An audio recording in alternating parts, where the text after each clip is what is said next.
You're listening to Wild About Arizona, the official podcast of the Arizona Game and Fish Department. Did you know that 148.3 million people enjoy wildlife watching in some form in this country? That's an amazing amount of people. And so today we've brought back Jeff Meyers and Cheyenne Towne to talk about wildlife watching. Hello. Hi. Hi, guys. How's it going? Glad to be back. Glad you're here. So, Jeff, what's your title again? What do you do for the department? I'm the Wildlife Viewing Program Manager. And Cheyenne? I am the Wildlife Viewing Program Coordinator. I work very closely with Jeff. And so I always see you guys working together out in the field or online doing presentations as a team. And so it's great to see you in all these different locations, bringing wildlife to people for the department. What's your favorite part about doing what it is that you do? There's so much of what we do that I truly find enjoyable. Of course, there's the daily minutia that any job has that nobody's, rattling the bell about. But when we get to work with people and you see the light bulb come on and you see somebody connect with nature and that they're now making connections that they never before made between wildlife and themselves, wildlife and the habitat that it lives in, the land that it lives on, whatever the case may be, you know that you've made a connection with that person and with wildlife. And ultimately, that's what we're doing this for. My favorite part is seeing a more educated populace, because an educated populace tends to be a passionate populace about wildlife conservation, and that's why we do what we do. That's why I do what I do.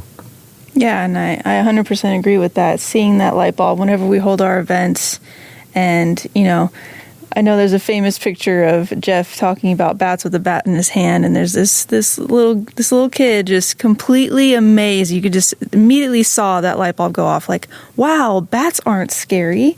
They're actually really cool, and they're mammals, and this and that. And so I absolutely love that part too. Of course, I also love the part of not being behind the desk all the time and getting outside, so that's also a plus for me. 100% with that. Yeah, totally agree.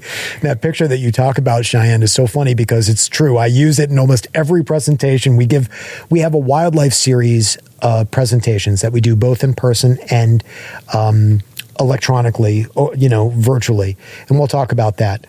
But one of the things that we always show is that photo of that kid in awe, and it's increased his sense of awe about the world in which he lives, and that kid has now had this positive experience with bats.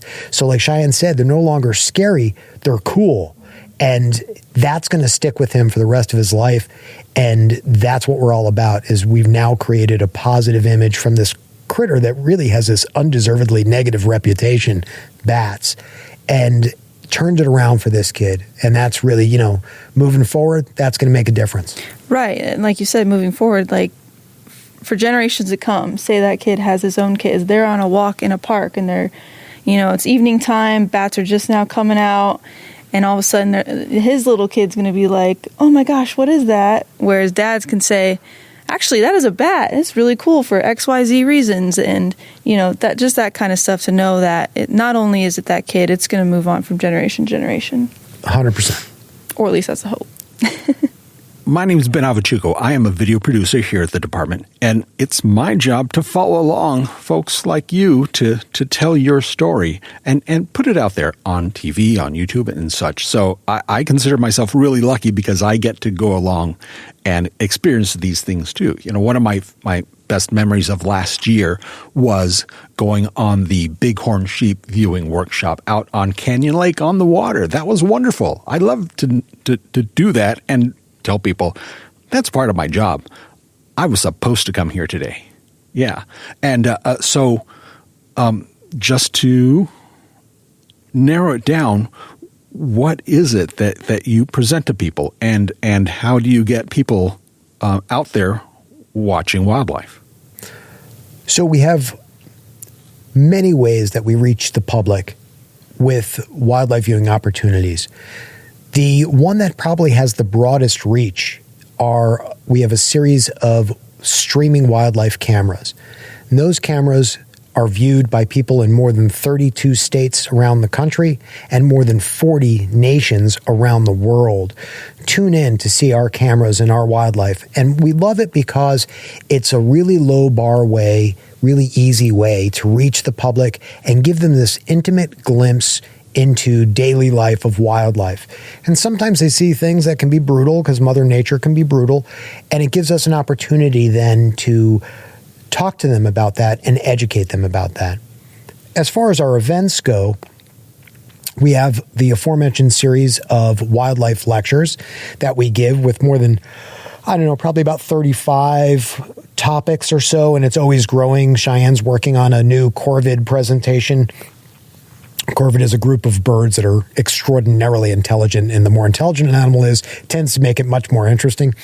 So we give those lectures both in person at various locations around the state, and we give them virtually so anybody can tune in from their computer or television at home and learn about wildlife kind of in their free time.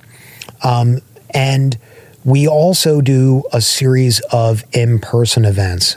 The in-person events that we do range from kayak birding. I know it sounds a little silly because, you're floating around on a kayak with binoculars up to your face and you're constantly in motion. It just makes things more interesting. Right. Makes things more interesting. And plus, it's just a fun way to kind of introduce people into birding and kayaking at the same time. We do that in collaboration with our boating folks here, our boating education folks who are great. And we work with them and we take people out, and it's just a fun, easy way to kind of introduce them into wildlife viewing. It's fun, if I might add, excuse me. But just seeing, who's the birders and who are the kayakers when they come to this event. It's like they got all their binoculars, the birders do, and they don't know what to do with the paddle. And then you have the kayakers who know exactly what to do with the kayaking and paddling. But at the end of the day, they're just all in awe about what's going on, seeing all the birds. But sorry to interrupt. No, not at all. And it gives a really good opportunity. And then we do a bunch of other events. Our staple in-person events are our bat nettings, where we do bat netting for the public. The public comes and they kind of get an educational component where we talk about bats globally and then nationally and then Arizona, and we kind of narrow that focus. And then we have a bunch of volunteer biologists, some work for the department, some don't, that come along and we catch bats and we show those to the public. And once they see their little faces up close and they see that they're all unique and they have their own personalities and they learn all about them, usually it changes from this kind of low-level fear of bats to an appreciation for just how important they are for every ecosystem that they live in. And then, like you mentioned, the bighorn sheep tours, we always do those the hottest time of the year, and there's reasons for that. And we do those the end of June. But it's one of my favorites. Bighorn sheep, we get really close sometimes. Sometimes we'll have really good days, and we'll see more than 30 individual sheep on the lake. And we get really up close and personal, and we get to see really cool behavior, and people light up when they see these animals and they learn about them. And our whole goal is really to educate people how to do this themselves. They don't necessarily have to come out with us to do it. They should come out with us maybe to learn how to do it properly and ethically and safely, but then they can go and do this on their own. They're more well-equipped to do that. And then we have other things as well. We have wildlife photography workshops that we do for various different critters and things like that. Our main season is in the summer. So right now in the winter, it's a little different for us, but it's a really good time of year for certain kinds of wildlife viewing. Now, I know you do your homework, because it's not just the experience of going out there and looking for and seeing these animals. You're telling people all about the environment, the habitat, the habits of these animals, and what to expect or what to look for. I remember seeing a bald eagle on the trip. And it wasn't a bald eagle, viewing workshop at all, but that was kind of a bonus. I saw my first bobcat drinking at the side of the river, and I went to get my camera, and by the time I did, it was gone, of course. But you give a lot of facts you give a lot of detail. I just remember the petrified wood in Canyon Lake on that what looked to be a rock wall, and spending time there and learning about that. That was just a bonus to me. To be honest, in addition to seeing people's faces light up, like we talked about, what our favorite part of our jobs are, one of mine, and I think it's one of Cheyenne's too, I'll let her speak for herself on it, but is the fact that this is a job that you're always learning. My predecessor in this job was the best naturalist I've ever known. And so I often say I'm filling the position, but not the shoes. I have very, very big shoes to fill. I'm constantly reading and learning and talking to experts in their various fields to expand my wildlife biology knowledge. And it's not just about the wildlife. It's often, like you said, about the habitat, about the plants, about the, what these animals are eating, what time of year these things bloom. It's a never-ending cycle of learning. And for some people that sounds exhausting, but for me, it's exciting. Absolutely. It's totally exciting. I think I just ran into your office the other day because I found some new facts about pronghorn and being in the Grand Canyon, which was really cool. But totally, I agree. Lifelong learner as well. And, one thing with our events is you can't always count on the wildlife showing up. So good point. We have to, we want to, not just that we have to, we want to make sure we're giving people enough information and facts that they're going home and feeling like, okay, that was worth my time. I now feel like I can go out here on my own at Canyon Lake and know where to look and how to look. And maybe I'll catch them this time, for bighorn sheep or for bald eagles, whatever the case may be. But yeah. I realized the other day I tend to take it for granted that I know where to find these animals, because a friend of mine brought up the idea of going out and getting a picture of California condor. He had no clue where to start and thought, well, how am I going to be able to do that? They're so elusive. And I thought, you just go down to Navajo Bridge at Marble Canyon, and they're there every day. Mm-hmm. But I've been there a bunch. I know they're there. That's kind of the secret. You know where to find them, what to look for, what time of day you need to show up, and you're ahead of the game at that point. You hit the nail on the head with that, Ben. A lot of it comes down to knowing the little insider details, and this is true for all outdoor people, all sportsmen, is the more you know about wildlife, the better off you are at your endeavor, whether your endeavor is, hunting, fishing, or wildlife viewing, because you have all the base knowledge to know where to go to find a critter, what habitat to look in. And like Cheyenne was talking about, that's what we do when we're out on the lake and pointing out bighorn sheep, is we're teaching people how to locate those bighorn sheep, because anyone that's done this knows, even though they're big animals, when they're a quarter mile up the cliff face, they're really hard to see. And you really have to train your eyes, so you have to know where to look and how to look to find them.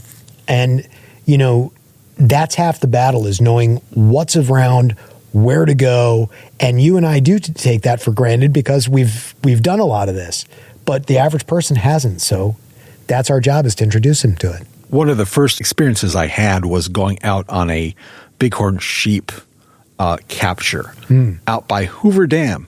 And I'd driven that trip to Vegas so many times that I thought, I've never seen one. I'm never going to see one. And we went to our location. I thought, well, how am I going to? Oh, there's one. And it was there. You could see the silhouette on the top of the hill. It wasn't that far away. I never would have known they were that close.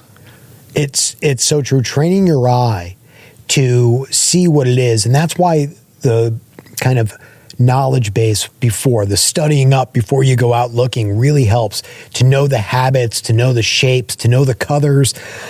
It depends on what you're looking for. But to know all of that information really can help. And, I'll give you an example. Phainopepla is a bird that we get this time of year coming into Arizona. And really cool bird. The male Phainopepla are black when they have a crest up the top and they have this bright red eye. Well, if you see mistletoe in an area, look for the Phainopepla because they love nothing. And even though mistletoe is a parasitic plant, so it tends to kill its host plant eventually, but it produces the berries that we all know from the holiday season with mistletoe, and Phainopepla love those. So if you see mistletoe, it's the right time of year, you're going to see Phainopepla, I guarantee you. So it's little things like that that really help connect people to wildlife and knowing where to look. Well, let's look at the year coming up right now. It's the middle of December, and I know that if we were to go down to Whitewater Draw in southeastern Arizona, we would see sandhill cranes, hundreds of sandhill cranes. I've never been there, but I'm looking forward to going down there and seeing what they're like. But I know this is the time of year. If you want to go see them, you go now. What other wintering animals in Arizona are there that you can think of, or what kind of events are coming up? Thank you for asking. So Whitewater Draw right now is prime season. It's absolutely prime season for sandhill cranes. Birding in Arizona is year-round. Unlike a lot of other places, winter birding in Arizona is terrific. And one of the advantages we have, for example, using Whitewater Draw, that whole Sulphur Valley area in southeastern Arizona gets on average about 45,000, give or take, 45,000 sandhill cranes. Whitewater Draw typically has between 20 and 25,000 now, peak season. Peak season is late November through early February. But there's cranes there from October into March. And one of the big advantages we have over some of the other flyways, so we're in the Western Flyway, Pacific Flyway, and there's a flyway that goes up through the center of our nation, of North America, and in Nebraska, they might have 10, 15, 20 times as many sandhill cranes, but they stick around for about 2 to 3 weeks. Here we have them for 3.5 to 4 months. So it's great. It's a perfect viewing opportunity. And down at Whitewater Draw, not only will you see right now there's some tens of thousands, 10, 15, 20,000 sandhill cranes on the draw. Not only will you see them, you'll see hundreds of thousands of yellow-headed blackbirds. You'll see all different kinds of raptors, Swainson's hawks and ferruginous hawks, great horned owls. Saw a dark morph of a red-tailed hawk last time we were there. I think we've even had snow geese. Snow geese, there yes. Before, yeah. Yeah, absolutely. Snow geese, egrets, pipers, all different kinds of water birds from around the nation come there to that area, and it's a Arizona Commission-owned property. It's there's no entrance fee or anything. You can go there and enjoy the wildlife. It's easy path to walk around, but there's in that same area, so a little west of there, south central Arizona. You know, in the wintertime, January is peak season for certain thrashers, which is a really common bird in some areas. If you live here in the valley, in the Maricopa County and Tucson area, you'll know about the curve-bill thrasher. They're pretty ubiquitous. Mm-hmm. But there's 5 species that we have here. We have Lecantes, Chryssal, sage thrashers, curve-bill, and Bendiers. I'm probably pronouncing that horribly, and I'm sure birders will... Okay, I hope that's it. And there's actually a place called the Thrasher Site in the Southwest Valley, actually. So it's not that far for people. It's near. It's kind of near Robbins Butte area, and you can see all of those there. There's the Santa Cruz Flats in between here and Tucson. It's kind of south of Eloy or southwest of Picacho, and in the Santa Cruz Flats, you can see caracara. It's nesting season for them. Really cool, impressive bird. Really impressive to see. It looks like they always look angry, but it's just the way that their face is designed. It's not they're not actually angry all the time. There's the Hassayampa River Preserve near here, which in the wintertime, it's great birding year round there, but in the wintertime you have, red-shafted and gilded flickers. You have white-crowned sparrows, cedar waxwings, one of my favorite birds, just because I think they're just beautiful birds, and yellow rump warblers, all kinds of stuff.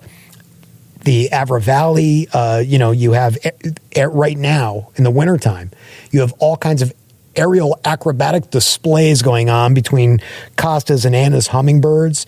So don't be discouraged by the fact that it's winter. It makes it much easier for us humans to get out and about because the temperatures are easier to deal with for us than the summertime. Going into spring, first thing that comes to mind for me are the birding events that happen around the state. Verde Valley Birding Festival, Birdie Verde and such. That was one of my first experiences out there. Yeah. And I got to go along on several trips. I was the novice birder. I had no idea what they were looking at. Everybody point to the sky and go, "Hey, look!" And I look, and I don't see anything. Is there something up there? And they're identifying what it is, and I can't even find it. But but that's a great experience, for folks to go along on, and it gives you a chance to be with people who know what they're looking for. And how to spot them and how to identify the birds. It was a wonderful experience. And you bring up a good point, is that we have expertise. There's a lot of people out there that have expertise. And if you're a newbie, if you're new to wildlife viewing, find a group and join a group. Join them for a hike, join them for a bird watching event, and learn as much as you can from those folks, because there are men and women out there that just know so much about something that they're passionate about, like birders, right? Birders have a reputation for being really passionate about what they do. And Cheyenne and I are both kind of mammal people by training, by our academic training, and we're birders by choice. We're learning more all the time. Cheyenne's actually a much better birder than I am. And we're constantly relying on other folks educating us, just like we educate other folks. And you mentioned earlier in the podcast about how the number of Americans that engage in wildlife viewing, and we know this from the latest study, that wildlife viewers spend a tremendous amount of money in the states that they go to, that there's a large number of them. And we know those numbers in Arizona too. The numbers in Arizona as of the 2022 survey were 52% of Arizonans are wildlife viewers, and almost 29% of Arizonans take trips within the state just to view wildlife. So that's a huge percentage of the population that are engaging in the activity that Cheyenne and I do, professionally. So those are the people that we want to reach out to, and we want to reach out to the folks that haven't done it yet but are interested in it, and kind of get everyone on board, because again, if people are into watching wildlife, they're into protecting wildlife, and that's what we're all about, is wildlife conservation. What events do you have coming up in the spring? We have our lecture series is year-round, and you can always check the website, the Arizona Game and Fish website. Under wildlife conservation, there'll be a tab for wildlife viewing, and that's our page. That's where you can find our cameras that I talked about, including one on sandhill cranes that's really popular right now with all the cranes down there. Really great to listen to them as well. We have an event we're doing with Arizona State Parks, kind of in collaboration, on the Colorado River in March, called Kids on the Colorado River. And that's an educational event that Cheyenne and I are going to be going to. We have our bighorn, and what were you going to say? I was going to say in late January, aren't we going to the Black Canyon? Excellent. Winterfest, Bookfest or something? Winterfest, Bookfest. It's a tier event. We're going to the Winterfest portion of it at Black Canyon Heritage Park. So right up the road from us. It's a small park, but it's this really cool little oasis. Great birding there. Yes. And that's on the 27th of January that we're doing that event. And we're just going to be setting up a table and kind of talking about critters while we're there. And we typically load our registration page. So if you want to go to our events, we need people to register just so we can kind of keep track of who's coming and how full it is and how many people we can give a good experience to. And those that registration page is typically loaded January, February for the whole coming year. So all our bat nettings, which are May through September, all our bighorn sheep viewing, which is in June, will be listed there along with all of our talks, at least our talks that we give through Game and Fish. We do talks with partners. I'm giving one next month with the Phoenix Zoo. We do them with Southwest Wildlife Conservation Center. We do with various partners. National History Institute in Prescott is a new partner for us. We're going to be doing a bat netting with them. First time ever for this program. We'll be bat netting on the Prescott National Forest. We normally bat net on the Tonto. So it means different species for us. So that's kind of exciting. That, again, that's going to be in July. When it's really uncomfortable for us, that's when the critters are easiest to find. Yes. Like Jeff said, that's like our main season is during the summertime, during May through September for the most part. We are planning on doing another kayaking and birding. So if you want to get your balance ready and your binoculars ready, balance and binoculars, that's what we should call it. Balance and binocular event. That will be happening in either March or April too for spring. All right. So moving into summer, I think, one of my favorites was the bighorn sheep viewing workshop. But, July also has the High Country Hummingbird Festival up at SIPE. We'll be there. Oh, good. And what other events are coming up? When did you do the elk workshop last year? Elk workshop is typically in August, like the third week or so of August. And we hope to be doing that again with Region 2, which is the Flagstaff office. That's a really cool event where we get to see sometimes hundreds of elk in one place and learn all about them. I'd never seen that many elk. Yeah. And I remember, I was raised, I wasn't born in New England, but I was raised in New England. And when I first moved to Arizona, almost 30 years ago now, but when I first moved here and I saw my first elk in person, it was on Schnebly Hill Road. And I was in my truck and I was driving, and the edge that goes, the end of the road that goes towards the 17 in the Pines, not the lower end in Sedona. And this big cow elk came right up to my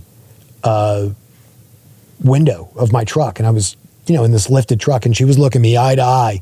And I'm used to whitetail deer, which in New England are bigger than our whitetail in Arizona, but nothing like an elk. I was like, oh my, that is huge animal. I couldn't believe the size of that animal. They're so impressive, and at the risk of sounding a little corny, majestic. It is a very majestic looking animal. You just triggered a memory. My first time viewing elk was along Schnebly Hill Road. Was Cool. Camping in, I think it was 1999. And at sunset, we wandered not far from our campsite to a watering hole and just sat there and took in the sunset, next to the water. And a whole herd just came in to take a drink. We sat there as quiet as can be, took it all in. That was incredible. It's funny that you say that. Part of wildlife viewing is that experience. One of the best wildlife viewing experiences I've ever had. I've been to Africa. I've been to Asia, multiple places. I've been wildlife viewing in many places around the world. But one of the best viewing events I've ever had was at Robbins Butte in Southwest Valley. Not an exotic location, but a close location for us that live here in Maricopa County. And it's another commission-owned, Arizona Game and Fish commission-owned property. And I was doing a bird survey. I was up on the butte. It was maybe 100 feet off the ground. And a group of 22 Swainson's hawks flew by about 15, 20 feet away from our face, right at eye level, because we were up on the butte. And it was just this silent, and all of them in turn, as they flew by, kind of turned their heads and looked at us as they flew by. And it was, again, at the risk of sounding corny, it was magical. It was seeing these animals, being aware of us, at the same time we're aware of them. They're like, what are you doing up here? Because we're at their level. And they were just watching us, and it was just completely silent.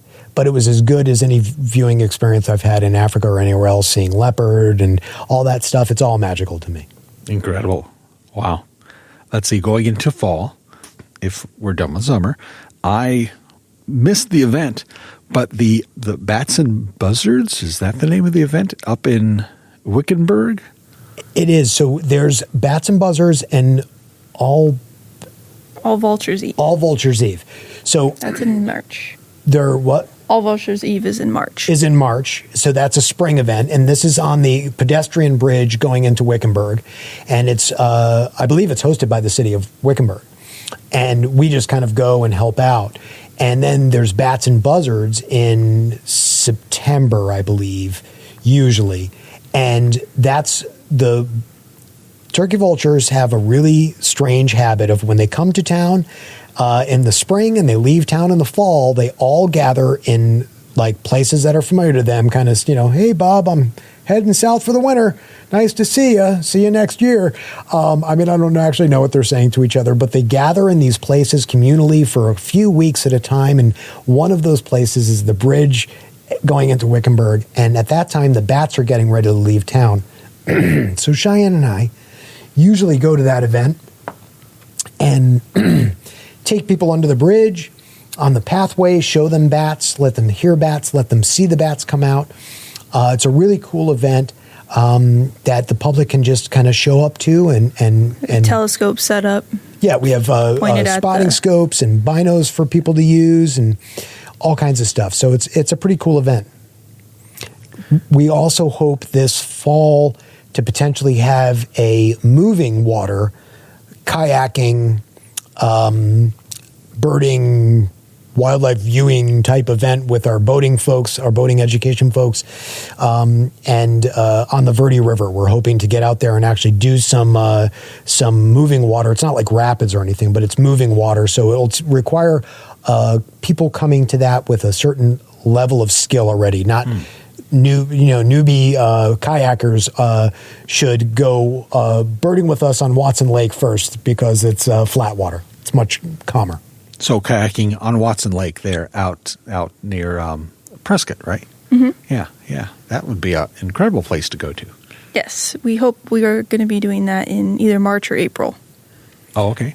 Yeah, that's a springtime event, and it is beautiful. Watson Lake is just really cool with the granite dells there, looking at that over billion-year-old granite. It's like you can feel time there. It's really cool. Now, in Wickenburg, I did make it out there a week later. I just went on Friday night. I got to see all those bats coming out. It was quite a sight.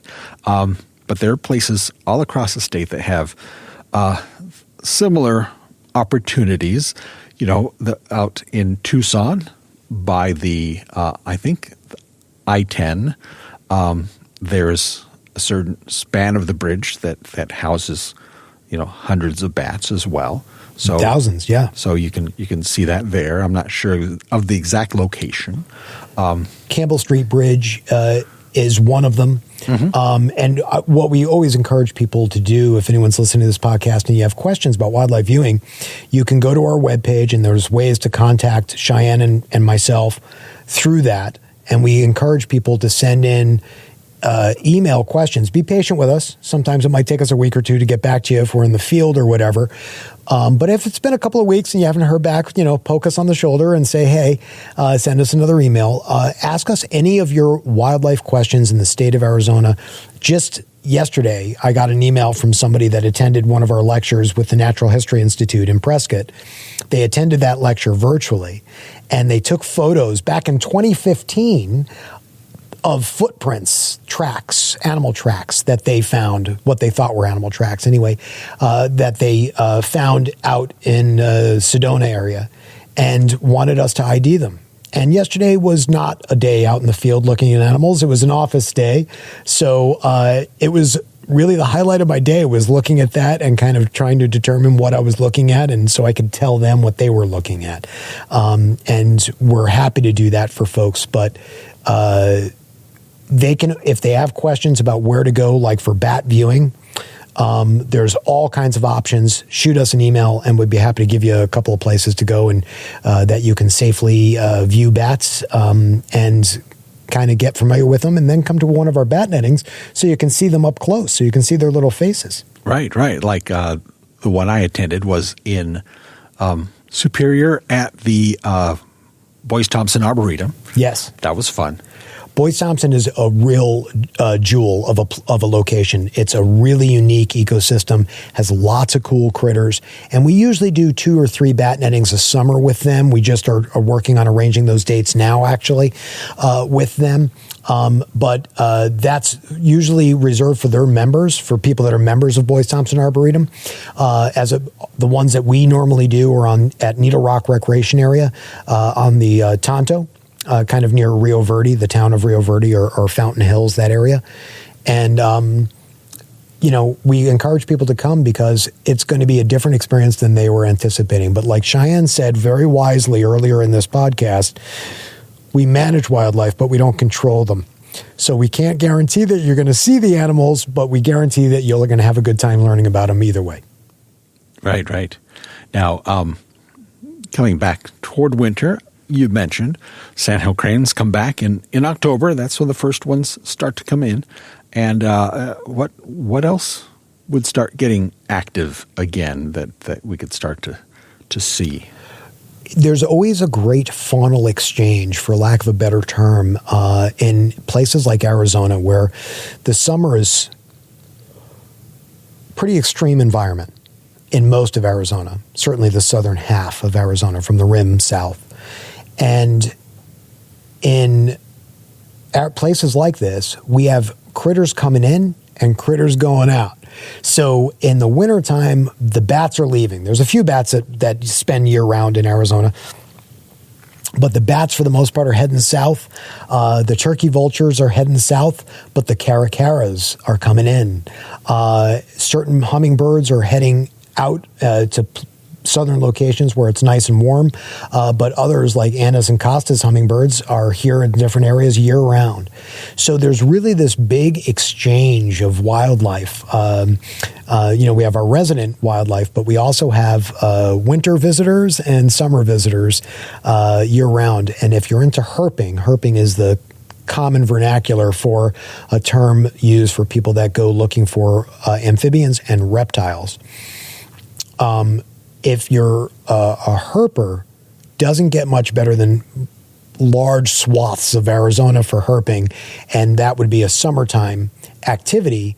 Most of those critters aren't necessarily going away during the winter, but they're going into brumation or whatever, depends on what species you're talking about, but they're kind of hibernating. I'll put that in air quotes, hibernating.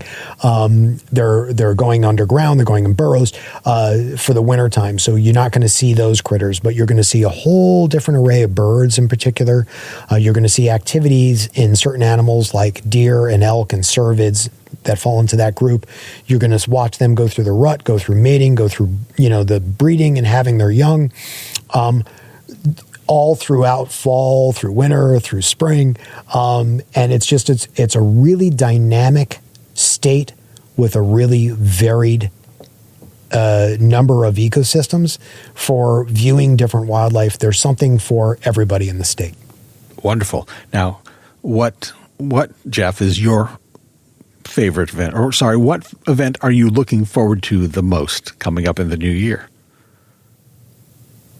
Bighorn sheep.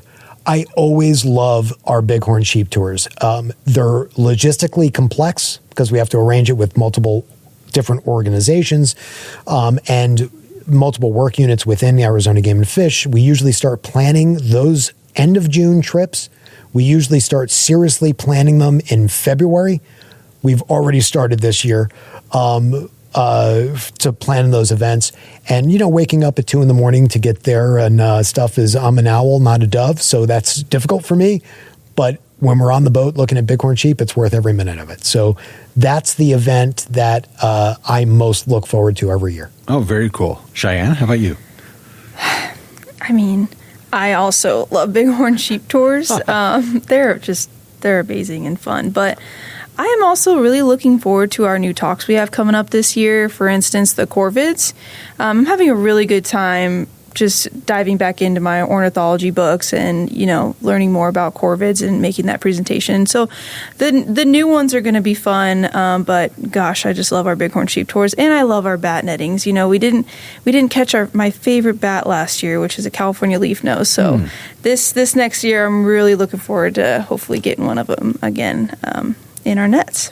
Well, I hope you do. Thank you. Now, just to remind folks, if people go to www.azgfd.gov on our website, and where should they go to find the wildlife watching page?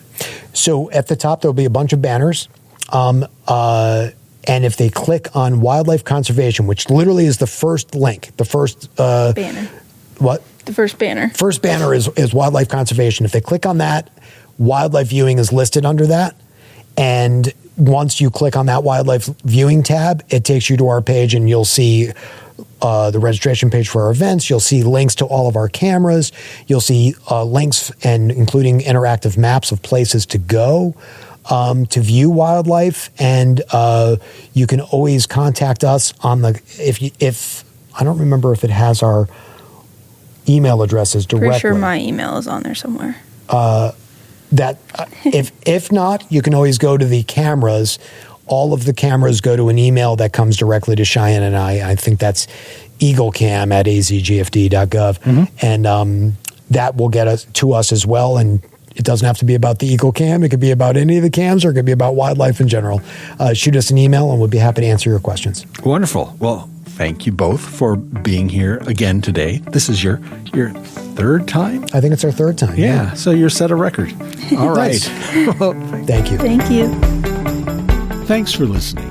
Visit us online at www.azgfd.gov.